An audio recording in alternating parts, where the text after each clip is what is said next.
नाज़रीन, अवामी न्यूज़ पारां अव्हांखे कंहिं ब्रेक इन ॾींदा हलूं त मेड़ में PPMPA सरदार खान चांडियो ऐं उमेर रुबाब जी गाॾियुनि में टकर थी पियो आहे। उमेर रुबाब पारां PPMPA नवाब सरदार खान चांडियो ते हादसो कराइण, नुक़सान ॾियण जी कोशिश ऐं हरासा करण जो इल्ज़ाम आहे। सरदार खान चांडियो जा टे गार्ड रबी खान, मखण खान ऐं अब्दुल लतीफ़ ज़ख़्मी थी पिया आहिनि। अदालती ॿुधणी तां वापसी बाद इंडस हाईवे ते उमेर रुबाब जे काफ़िले खे क्रॉस करण दौरान सरदार चांडियो जे गार्डन जी गाॾी टकराइजी वई आहे। इन हवाले सां असां सां गॾु लाइन ते मौजूद है पाकिस्तान पीपल्स पार्टी जो MPA सरदार नवाब खान चांडियो जी। ॿुधणी जे दौरान तव्हां वापसी वञी रहिया हुआ त हाईवे ते ही हादसो पेश आयो आहे, इनखे कीअं था ॾिसो? उन जी बाबा गाॾी सां हादसो पेश कोन आयो आहे।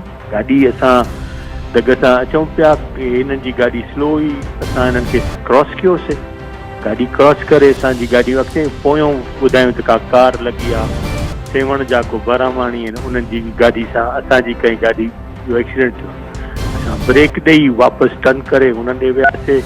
गाॾी में जेको हुनजो ब्राह्मणी साहिबनि जी गाॾी में को धकी कोन हुयो, गाॾी का बीठल गाॾी हुई। असांजा जेके ड्राइवर हो, जेका गार्डन जी गाॾी पूरी में धकी थिया, उहे खणी असां हुन में हॉस्पिटल पुॼाइनि।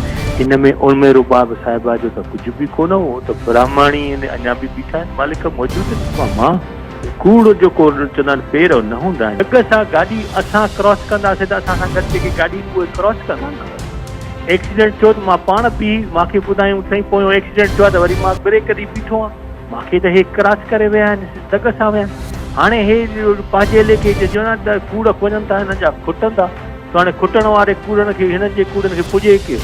घर वेठे लिटर लही ऐं कूड़ था हणनि, उहो उन खे ट्यूट था कनि, कॾहिं फेसबुक ते आहे।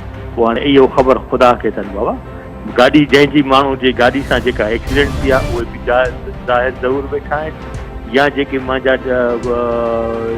नौकर जेके हुया मां सां गॾु उहे जेके ज़ख़्मी थिया आहिनि उहे बि गॾु वेठा आहिनि।